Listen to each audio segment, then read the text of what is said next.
Welcome to the Tulum Tour. Famous jewelry Lapis, with branches in Cancun, Playa del Carmen, and Puerto Aventuras, has decided to go one step further by opening the doors to visitors of their great workshops so you can meet firsthand the work of the talented artisans. What you are about to experience is one of the most interesting and exciting cultural experiences. Om Namah Shivaya Gurave Satchidananda. Not far from the Jesusa Gate and the walls of the old city, there's a place where the view becomes unexpectedly rural. Locals share the path with flocks of sheep. Much of India's wool production is derived from Bikaner and the surrounding areas in the northwest state of Rajasthan. For a handmade rug, this is where it all begins. Once a year, before the heat and humidity become almost unbearable, shepherds tend to the shearing of their flocks. The wool, now long, strong, and high in oil content, is ideal for producing the beautiful sheen or luster so reminiscent of fine hand-knotted rug. Practiced hands, warmed by the early morning sun, tease the wool. Fingers opening the fibers, pausing occasionally to remove excess dust and debris. Blending and washing are usually repeated with the addition of soap oil to promote strength and softness.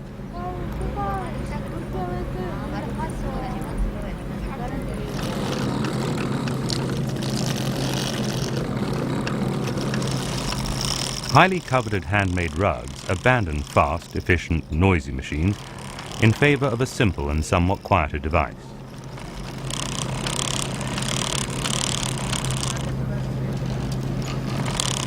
By modern standards, it's a rudimentary contraption, a reliable, uncomplicated companion demanding skill and dexterity from the operator, who must strive to keep tension in the twist by pulling against the spindle and drawing out the carded wool in a high arcing motion.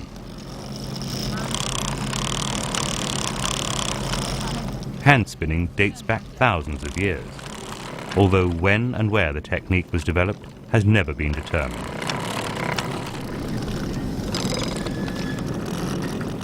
Hand-spun wool produces an uneven or nubby surface to the rug, the human factor inadvertently creating a yarn that is tighter in some places and looser in others. Accordingly, the absorption of colored dyes is uneven, less color in the tighter places and more in the loosely spun areas.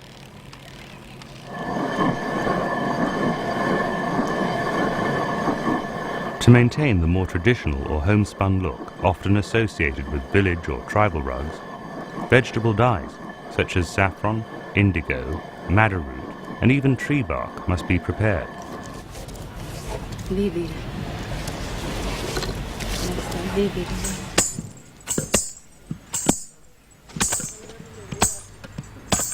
Once the only coloring method, it is both time-consuming and costly to locate and gather natural substances not always available in significant amounts.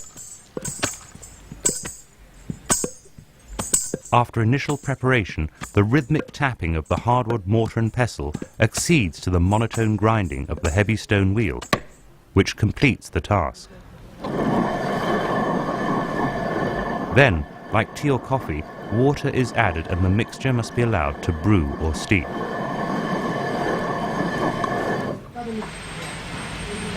To ensure permanence in the color of the yarn, it is first dipped into a solution of alum or iron. The dye will now be able to permanently bond to the wool fibers. As soon as the appropriate color mix is ready, the bundles of wool are submerged into the vats of dye in accordance with predetermined parameters of time and temperature. Knowledge and correct handling produces wonderful results. But vegetable dye specialists are a rare breed in India today, and dye masters must pass on vast quantities of accumulated knowledge to apprentices if the art is to survive. Natural dyes, although initially very bright, soften with time, aging beautifully without really changing or losing their luster. Their vibrant color resists running when wet, and long-term exposure to sunlight does not cause significant fading.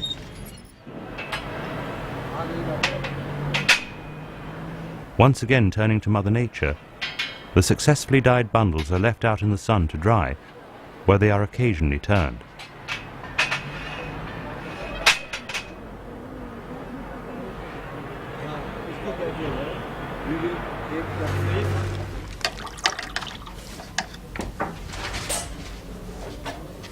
Before weaving begins, a design rendering, sometimes called a cartoon or naksha, must be created. Usually drawn freehand on graph paper, each square represents a single knot.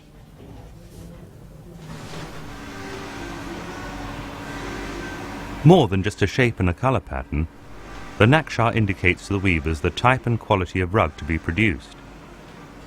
Any variation requires the drawing and painting of an additional cartoon, also copied by hand. Design resources are many and varied. Sometimes inspiration is drawn from an existing naksha. Sometimes from the creative imagination of the designer. Perhaps adding a delicate Persian pattern or an intricate European motif. Today, buyers from all over the world strongly influence the design and color elements of hand-knotted rugs. And even the trends seen in today's fashion and home textile industries often have a strong bearing on rug manufacturing. Once the rug is completed, designs are stored and catalogued for further reference.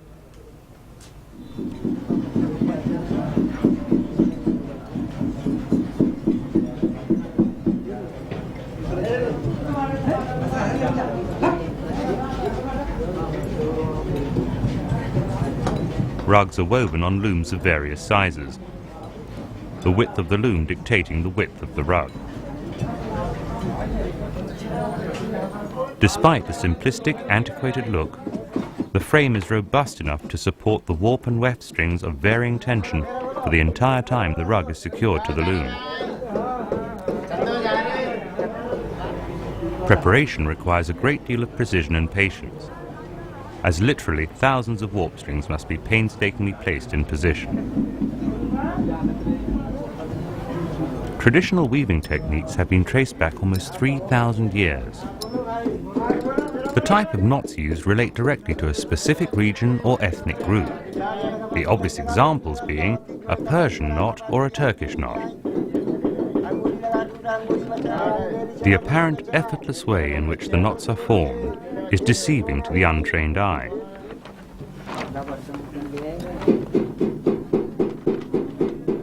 Knots are tied individually by hand around two warp threads, followed by a flick of the hook knife to separate the trailing yarn. When seen in slow motion, it is easy to see why the formation of a single knot requires dexterity and concentration. However, because nimble fingers repeat the action correctly thousands of times, it is as much about feel as it is sight as the procedure becomes second nature. Moreover, they are handmade for reasons of necessity as much as aesthetics. This may also explain the durability and longevity enjoyed by a hand-knotted rug, the pile remaining intact until the foundation becomes worn through. Between every row of knots, a weft string, usually made of either cotton or wool, is horizontally threaded through alternate warp strings. Although its primary purpose is to keep the knots in place, the packing down of the knots, row after row, actually forms the direction of the pile.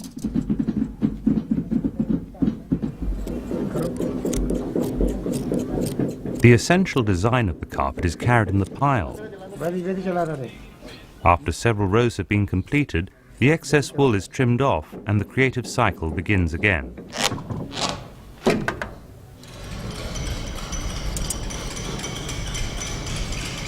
The greater part of all rug production in India today requires that the rug's edges are woven with a little excess width.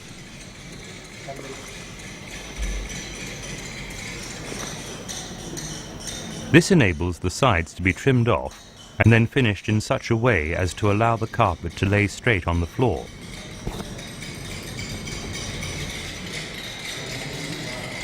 Known as the selvage binding, it is usually finished with an appropriately matching yarn.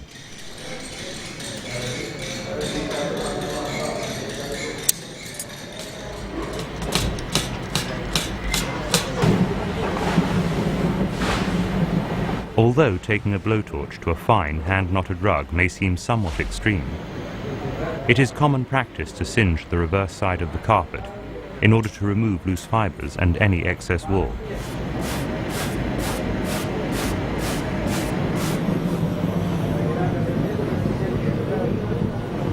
The movement of the flame is constant to prevent damage to the rug.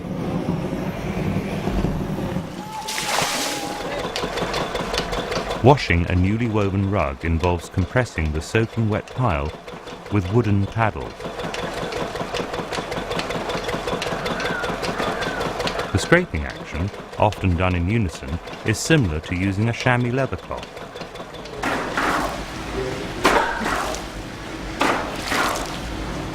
The soapy water is removed along with dust, dirt and debris.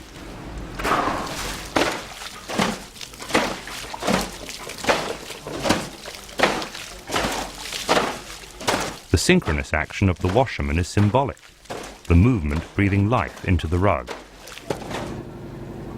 Yet again, the sun's natural drying capability is employed.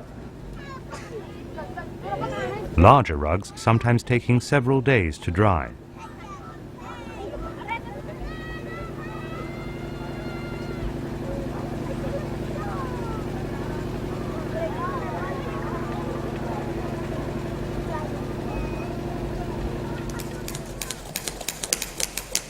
Attention now turns to the rough, uneven pile, which must be trimmed to a consistent height.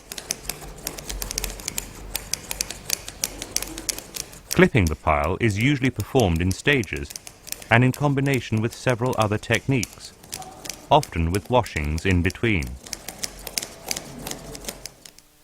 Perhaps now, for the first time, after thousands of hours of work, the true beauty of the rug is revealed. We hope you enjoy this fantastic encounter.